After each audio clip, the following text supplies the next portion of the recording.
and welcome back to our channel. So today in this video we are going to discuss about how you can get logged in or sign in your Tinder account.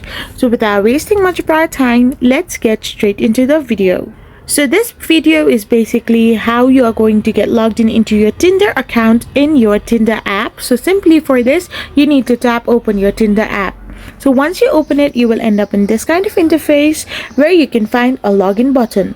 So simply tap on the login option, and once you have done this, your device will be now verified. And once your device has been verified, you will get logged in into your account. However, there are other alternatives as well. You can sign in with your Google, Facebook, or your phone number. Here I have selected Google.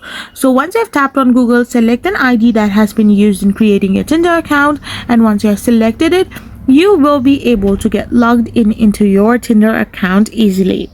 So this is how you do it. Now enjoy swiping right and left to get your matches on Tinder. I hope you found this video helpful, so don't forget to hit that subscribe button and do give us a thumbs up. We will be back again with more informative videos. Thank you for watching.